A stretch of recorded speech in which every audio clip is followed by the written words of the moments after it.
നമസ്കാരം. കേരളത്തിന്റെ ഭരണസിര കേന്ദ്രമായ തിരുവനന്തപുരത്ത് പുതിയ UDF സർക്കാരിന്റെ സത്യപ്രതിജ്ഞയ്ക്കുള്ള ഒരുക്കങ്ങളൊക്കെ തന്നെ അന്തിമഘട്ടത്തിലേക്ക് കടക്കുമ്പോൾ അണിയറയിൽ നടന്നത് സമീപകാല ചരിത്രത്തിലെ ഏറ്റവും സങ്കീർണമായിട്ടുള്ള രാഷ്ട്രീയ ചർച്ചകളും നാടകീയ നീക്കങ്ങളുമായിരുന്നു. മാധ്യമങ്ങളൊക്കെ തന്നെ റേറ്റിംഗ് യുദ്ധത്തിൽ മുഴുകി കൃത്യതയില്ലാത്ത വിവരങ്ങളൊക്കെ തന്നെ പുറത്തുവിട്ട കാലയളവിലും വസ്തുതകളെയൊക്കെ മാത്രം മുൻനിർത്തി മുന്നേറിയ മാധ്യമ നിരീക്ഷണങ്ങളൊക്കെ തന്നെ ശരിവെക്കുന്ന രീതിയിലാണ് ഒടുവിൽ ഇപ്പോൾ കാര്യങ്ങളൊക്കെ തന്നെ വികസിച്ചിരിക്കുന്നത്.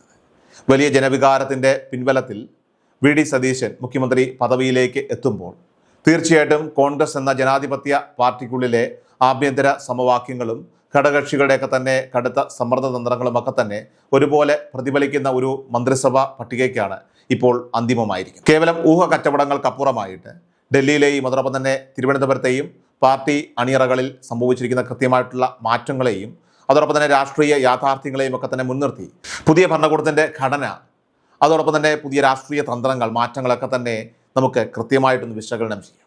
തുടക്കത്തിൽ മുഖ്യമന്ത്രി സ്ഥാനത്തേക്ക് VD സതീശനുള്ള സാധ്യതകൾ വളരെ കുറവാണെന്ന തരത്തിലായിരുന്നു രാഷ്ട്രീയ കേന്ദ്രങ്ങളിലേക്ക് തന്നെ പൊതുവെയുള്ള വിലയിരുത്തലുകളെങ്കിൽ പോലും അത്തരം എല്ലാ മുൻപതികളെയും തിരുത്തി കുറിച്ചുകൊണ്ടാണ് ജനവികാരം എന്ന ഘടകം കോൺഗ്രസ് ഹൈക്കമാൻഡ് തങ്ങളുടെ രാഷ്ട്രീയത്തിൽ നിർണായകമാക്കി ഇവിടെ മാറ്റിയത്. പ്രധാനമായും തുടക്കത്തിൽ KC വേണുഗോപാലിൻ്റെ പേരിനായിരുന്നു ഹൈക്കമാൻഡ് കേന്ദ്രങ്ങളിൽ കൂടുതൽ മുൻഗണന നൽകപ്പെട്ടിരുന്നത് എങ്കിൽ പോലും രമേശ് ചെന്നിത്തലയെ ഒരു ഒത്തുതീർപ്പ് സ്ഥാനാർത്ഥിയാക്കി ഉയർത്തിക്കൊണ്ടുവരാനും ചില കോണുകളിലൊക്കെ തന്നെ ശക്തമായ നീക്കങ്ങളൊക്കെ തന്നെ നടന്നിരുന്നു. അതുപോലെ MLA-മാരുടെയും KPCC നേതൃത്വത്തിനെയും ഒക്കെ തന്നെ അതുപോലെ ഡൽഹിയിലെ ഉന്നതരുടെയും ഒക്കെ തന്നെ പിന്തുണയുടെ അടിസ്ഥാനത്തിലാണ് ഈ പേരുകളൊക്കെ തന്നെ ചർച്ച ചെയ്യപ്പെട്ടതെങ്കിൽ പോലും താഴെത്തട്ടിലുള്ള സാധാരണക്കാരായിട്ടുള്ള അണികളുടെയും അതോടൊപ്പം തന്നെ വോട്ടർമാരുടെയും വികാരം VD സതീശന് അനുകൂലമായി ആഞ്ഞടിക്കുകയായിരുന്നു. ജനാധിപത്യത്തിൻ്റെ യഥാർത്ഥ കരുത്ത് ഉൾക്കൊണ്ടുകൊണ്ട് മറ്റു പല രാഷ്ട്രീയ പാർട്ടികളിൽ നിന്നും വ്യത്യസ്തമായിക്കൊണ്ട് കോൺഗ്രസ് നേതൃത്വം ജനങ്ങളുടെ ആഗ്രഹത്തിന് മുന്നിൽ കീഴടങ്ങാനായിട്ട് തയ്യാറായതാണ് സതീശൻ്റെ മുഖ്യമന്ത്രി പദവിയിലേക്കുള്ള വഴി എളുപ്പമാക്കി മാറ്റിയത്. ഇതിന് പുറമെയായിട്ട് മുന്നണിയിലെ പ്രധാന ഘടകകക്ഷിയായിട്ടുള്ള മുസ്ലിം ലീഗ് ജനവികാരത്തെ മാനിക്കണമെന്ന കടുത്ത നിലപാടിൽ ഉറച്ചു നിന്നതും ഈ തീരുമാനത്തിന് ആക്കം കൂട്ടി. മന്ത്രിസഭാ രൂപീകരണ ചർച്ചകളിൽ ഏറ്റവും കൂടുതൽ പുകമറ സൃഷ്ടിക്കപ്പെട്ടത് മുൻ പ്രതിപക്ഷ നേതാവ് രമേശ് ചെന്നിത്തലയുടെ മന്ത്രിസഭാ പ്രവേശനത്തെയും അതോടൊപ്പം അദ്ദേഹത്തിന് ലഭിക്കാൻ പോകുന്ന വകുപ്പിനെയും ചൊല്ലിയായിരുന്നു. അദ്ദേഹം പുതിയ മന്ത്രിസഭയിലേക്ക് ഉണ്ടാകില്ലെന്നും പൂർണ്ണമായിട്ടും മാറി നിൽക്കാൻ ആഗ്രഹിക്കുന്നുവെന്നുമുള്ള രീതിയിൽ ചില മുഖ്യധാര മാധ്യമങ്ങളൊക്കെ തന്നെ തെറ്റായിട്ടുള്ള ചില പ്രചരണങ്ങളൊക്കെ തന്നെ അഴിച്ചുവിട്ടിരുന്നെങ്കിൽ പോലും അത്തരമൊരു രാഷ്ട്രീയ ആത്മഹത്യയിലേക്ക് അദ്ദേഹം ഒരിക്കലും മുതിരില്ല എന്നതായിരുന്നു വസ്തുത.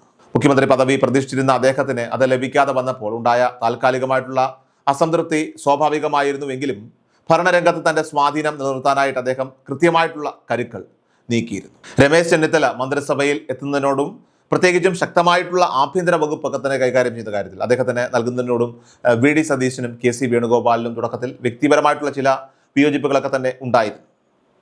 ചെന്നിത്തല മാറി നിൽക്കുകയാണെങ്കിൽ തൻ്റെ വിശ്വസ്തനായിട്ടുള്ള AP അനിൽകുമാറിനെ ആഭ്യന്തരമന്ത്രിയാക്കാമെന്ന കണക്കൂട്ടലായിരുന്നു KC വേണുഗോപാൽ. എങ്കിലും ഡൽഹിയിൽ നിന്നും രാഹുൽ ഗാന്ധി നേരിട്ട് ഇടപെട്ട് ആഭ്യന്തര വകുപ്പ് ചെന്നിത്തലയ്ക്ക് തന്നെ നൽകാൻ തീർത്ത് പറയുകയായിരുന്നു. സമ്മർദ്ദങ്ങൾക്കൊടുവിൽ ആഭ്യന്തര വിജിലൻസ് വകുപ്പുകളുടെയൊക്കെ തന്നെ ചുമതലയോടെ രമേശ് ചെന്നിത്തല രണ്ടാം സ്ഥാനക്കാരനായിട്ട് മന്ത്രിസഭയിൽ എത്തുന്നത് തീർച്ചയായിട്ടും പുതിയ ഭരണകൂടത്തിനെ സംബന്ധിച്ച് വലിയൊരു കരുത്തായി മാറും. പുതിയ മന്ത്രിസഭയിലെ മൂന്നാമത്തെ പ്രമുഖ സാന്നിധ്യം അത് മുൻ KPCC അധ്യക്ഷനായിട്ടുള്ള K മുരളീധരൻ്റെതാണ്. അക്കാര്യത്തിൽ ഹൈക്കമാൻഡിന് ആദ്യഘട്ടത്തിൽ തന്നെ യാതൊരു സംശയവും ഉണ്ടായിരുന്നില്ല. കാരണം വടകരയിലും അതോടൊപ്പം തന്നെ തൃശ്ശൂരിലും ഉൾപ്പെടെ പാർട്ടി വലിയ പ്രതിസന്ധി നേരിട്ട ഘട്ടങ്ങളിലെല്ലാം ധീരമായി പോരാടിയ മുരളീധരന് അർഹമായിട്ടുള്ള പരിഗണന നൽകണം എന്നത് തീർച്ചയായിട്ടും പാർട്ടിയിലെ പൊതുവികാരമായിരുന്നു. പുതിയ മന്ത്രിസഭയിൽ ഏറ്റവും നിർണായകമായിട്ടുള്ള പൊതുജനാരോഗ്യ വകുപ്പിൻ്റെ ചുമതലയായിരിക്കും K മുരളീധരന് ലഭിക്കുക എന്നാണ് ഇപ്പോൾ നിലവിൽ പുറത്തുവരുന്ന അന്തിമ വിവരങ്ങളൊക്കെ തന്നെ സൂചിപ്പിക്കുന്നത്. വകുപ്പ് തല ചർച്ചകൾ ഇനിയും പൂർണ്ണതോതിൽ പുരോഗമിക്കേണ്ടതുണ്ടെങ്കിലും തീർച്ചയായിട്ടും ജനങ്ങളുമായി നേരിട്ട് സംവദിക്കുന്നതും അതോടൊപ്പം തന്നെ കോവിഡ് അനന്തര കാലത്തെ ആരോഗ്യ മേഖലയിലെ വെല്ലുവിളികളെയൊക്കെ തന്നെ നേരിടാനായിട്ട് ശേഷിയുള്ളതായിട്ടുള്ള ഒരു ശക്തനായിട്ടുള്ള നേതാവിനെ തന്നെ ഈ പദവി ഏൽപ്പിക്കണമെന്ന മുഖ്യമന്ത്രിയുടെ താല്പര്യമാണ് മുരളീധരനിലേക്ക് ഇപ്പോൾ കാര്യങ്ങൾ എത്തിച്ചിരിക്കുന്നത്. ഗ്രൂപ്പ് ഭേദമന്യേ പാർട്ടിയിലെ എല്ലാ വിഭാഗം അണികൾക്കിടയിലും വലിയ സ്വാധീനമുള്ള K മുരളീധരൻ്റെ സാന്നിധ്യം മന്ത്രിസഭയുടെ പ്രതിച്ഛായ വർദ്ധിപ്പിക്കാൻ ഏറെ സഹായിക്കും. മലബാർ മേഖലയിൽ നിന്നുള്ള കോൺഗ്രസിൻ്റെ മുതിർന്നതും അതോടൊപ്പം തന്നെ വിശ്വസ്തനുമായിട്ടുള്ള മുഖമായിട്ടുള്ള സണ്ണി ജോസഫാണ് പുതിയ ക്യാബിനറ്റിൽ ഉൾപ്പെട്ടിരിക്കുന്ന നാലാമത്തെ പ്രധാന നേതാവെന്ന് പറയുന്നത്. കണ്ണൂർ രാഷ്ട്രീയത്തിൽ പാർട്ടിയെ ശക്തമായി നയിക്കുന്ന സണ്ണി ജോസഫിന് റവന്യൂ വകുപ്പ് നൽകാനാണ് പാർട്ടി ഉന്നതാധികാര സമിതിയിൽ ഇപ്പോൾ ഏറെ ധാരണയായിരിക്കുന്നത്. എന്നാൽ മുന്നണിയിലെ മറ്റൊരു ഘടകകക്ഷിയായിട്ടുള്ള കേരള കോൺഗ്രസ് ജോസഫ് ഗ്രൂപ്പ് അവർക്ക് റവന്യൂ വകുപ്പിനായിട്ട് അവർ കടുത്ത അവകാശവാദം ഉന്നയിക്കുന്നുണ്ട് എന്നത് ഈ ഘട്ടത്തിൽ ഒരു ചെറിയ വെല്ലുവിളിയായിട്ട് ഇപ്പോൾ നിലനിൽക്കുന്നുണ്ട്. ജോസഫ് ഗ്രൂപ്പിന് ഒരു മന്ത്രിസ്ഥാനം മാത്രമേ നൽകാനാകൂവെന്ന കോൺഗ്രസ് നിലപാടിനെ തുടർന്ന് റവന്യൂ വകുപ്പ് തങ്ങൾക്ക് വേണമെന്ന ആവശ്യത്തിൽ അവർ ബലം പിടിക്കുന്നുണ്ടെങ്കിലും സണ്ണി ജോസഫിനെ മാറ്റാൻ കോൺഗ്രസ് തയ്യാറല്ല. റവന്യൂ പോലുള്ള ഒരു തന്ത്രപ്രധാനമായിട്ടുള്ള വകുപ്പ് കോൺഗ്രസിന്റെ കൈകളിൽ തന്നെ ഭദ്രമായിരിക്കണമെന്ന നിർബന്ധം വി ഡി സതീശനുണ്ട് എന്നതിനാൽ തന്നെ സണ്ണി ജോസഫിന്റെ കാര്യത്തിൽ മാറ്റമുണ്ടാകില്ല. ഉമ്മൻചാണ്ടിയുടെ രാഷ്ട്രീയ പിൻഗാമിയായിട്ട് എ ഗ്രൂപ്പിന്റെ മുൻനിരയിൽ നിന്ന് വളർന്നു വന്ന പി സി വിഷ്ണുനാഥാണ് മന്ത്രിമാരുടെ അന്തിമ പട്ടികയിൽ ഇടം പിടിച്ച 5ാമത്തെ വ്യക്തി എന്ന് പറയുന്നത്. കുണ്ടറയിൽ നിന്ന് ശക്തമായിട്ടുള്ള പോരാട്ടത്തിലൂടെ നിയമസഭയിലെത്തിയ വിഷ്ണുനാഥ് അതിനു മുൻപ് ചെങ്ങന്നൂരിനെ പ്രതികരിച്ച് ദീർഘകാലത്തെ പാർലമെന്ററി പരിചയമുള്ള ഒരു നേതാവ് കൂടിയാണ്. നിലവിൽ കോൺഗ്രസിന്റെ വർക്കിംഗ് പ്രസിഡന്റുമാരിൽ ഒരാളായിട്ടുള്ള അദ്ദേഹം ഗ്രൂപ്പ് സമവാക്യങ്ങളുടെ ഭാഗമായിട്ട് കെ സി വേണുഗോപാൽ ക്യാമ്പുമായിട്ട് നിലവിൽ നല്ല രീതിയിലുള്ള ബന്ധം പുലർത്തുന്നുണ്ട് എന്നതും തീർച്ചയായിട്ടും ഈ ഒരു മന്ത്രിസ്ഥാനം ഉറപ്പാക്കാനായിട്ട് അദ്ദേഹത്തെ ഏറെ സഹായിച്ചിട്ടുണ്ട്. യുവാക്കളുടെയും വിദ്യാർത്ഥി പ്രസ്ഥാനങ്ങളുടെയും ഒക്കെ തന്നെ പിന്തുണയുള്ള പി സി വിഷ്ണുനാഥിനെ മന്ത്രിസഭയിൽ ഉൾപ്പെടുത്തുന്നതിലൂടെ ഭരണത്തിൽ പുതിയൊരു ഊർജ്ജം കൊണ്ടുവരാനായിട്ട് കഴിയുമെന്നാണ് പൊതുവെ കോൺഗ്രസ് വിലയിരുത്തുന്നത്. അദ്ദേഹത്തിന് അനുയോജ്യമായിട്ടുള്ള ഒരു പ്രമുഖ വകുപ്പ് തന്നെ നൽകാനാണ് നിലവിലിപ്പോൾ തലസ്ഥാനത്ത് നടക്കുന്ന ചർച്ചകളിൽ ധാരണയായിരിക്കുന്നത്. വണ്ടൂരിൽ നിന്നുള്ള ജനപ്രതിനിധിയും പാർട്ടിയുടെ ദളിത് മുഖവുമായിട്ടുള്ള എ പി അനിൽകുമാറാണ് അന്തിമ പട്ടികയിൽ സ്ഥാനം ഉറപ്പിച്ച കോൺഗ്രസിന്റെ മറ്റൊരു പ്രതിനിധി എന്ന് പറയുന്നത്. കെ സി വേണുഗോപാലിന്റെ ഏറ്റവും അടുത്ത വിശ്വസ്തനും അതോടൊപ്പം തന്നെ അദ്ദേഹത്തിന്റെ ടീം മാനേജറുമായിട്ട് അറിയപ്പെടുന്ന ഈ അനിൽകുമാറിന് മുൻപ് മന്ത്രിയായിരുന്നിട്ടുള്ള ഒരു വലിയ പ്രവർത്തന പരിചയം കൂടിയുണ്ട്. തുടക്കത്തിൽ ഇദ്ദേഹത്തെ ആഭ്യന്തരമന്ത്രി സ്ഥാനത്തേക്ക് കെ സി വേണുഗോപാൽ നിർദ്ദേശിച്ചിരുന്നു എങ്കിലും രമേശ് ചെന്നിത്തലയുടെ ശക്തമായിട്ടുള്ള തിരിച്ചുവരവോടെ ആ ഒരു നീക്കം പരാജയപ്പെടുകയായിരുന്നു. എങ്കിലും പാർട്ടിക്കുള്ളിലെ വലിയൊരു വിഭാഗത്തിന്റെ പിന്തുണയുള്ള അനിൽകുമാറിന് മികച്ച പ്രവർത്തന സ്വാതന്ത്ര്യമുള്ള മറ്റൊരു പ്രധാന വകുപ്പ് തന്നെ നൽകിക്കൊണ്ട് മന്ത്രിസഭയിലെ പ്രാധാന്യം നിലനിർത്താനായിട്ട് ഹൈക്കമാൻഡ് നിർദ്ദേശം നൽകി കഴിഞ്ഞിരിക്കുകയാണ്. സീനിയോറിറ്റിയും അതോടൊപ്പം തന്നെ സമുദായ പ്രാതിനിധ്യവും ഒരുപോലെ ഒത്തുവന്നതാണ് അനിൽകുമാറിന് വീണ്ടും ഈ ഒരു ക്യാബിനറ്റിലേക്ക് വഴി തുറന്നിരിക്കുന്നത്.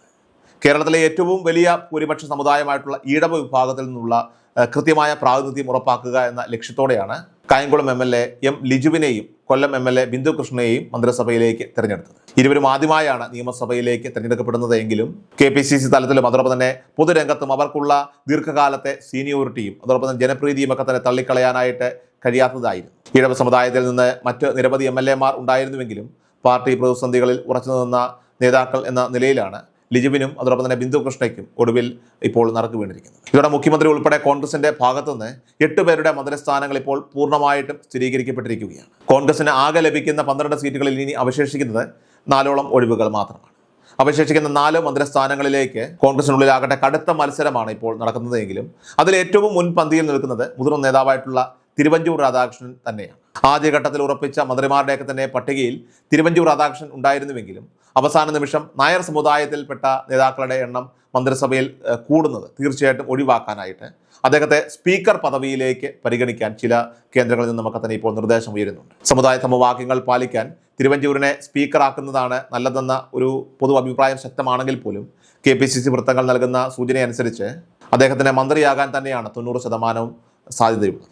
തിരുവഞ്ചൂർ സ്പീക്കർ പദവി ഏറ്റെടുക്കാൻ തയ്യാറായില്ലെങ്കിൽ അദ്ദേഹം മന്ത്രിസഭയിലെ 3-മനോ 4-മനോ ആയിട്ട് ഒരു പ്രധാന വകുപ്പ് കൈകാര്യം ചെയ്യുന്നതായിരിക്കും. ഇനി മുന്നണിയിലെ പ്രധാന കക്ഷിയായിട്ടുള്ള മുസ്ലിം ലീഗിന് പുറമെ കോൺഗ്രസിന്റെ സ്വന്തം കോട്ടയിൽ നിന്ന് ഒരു മുസ്ലിം മന്ത്രി വേണമെന്നത് പാർട്ടിയുടെ പ്രഖ്യാപിത നിലപാടായതിനാൽ തന്നെ അടുത്ത ഒരു സീറ്റ് അതിനായിട്ട് മാറ്റിവെച്ചിരിക്കുകയാണ്. ഈ പദവിക്കായിട്ട് മലബാറിൽ നിന്നുമുള്ള ടി സിദ്ദിഖും മധ്യ കേരളത്തിൽ നിന്നുള്ള അൻവർ സാദത്തും തമ്മിൽ കടുത്ത മത്സരമാണ് ഇപ്പോൾ നിലനിൽക്കുന്നത്.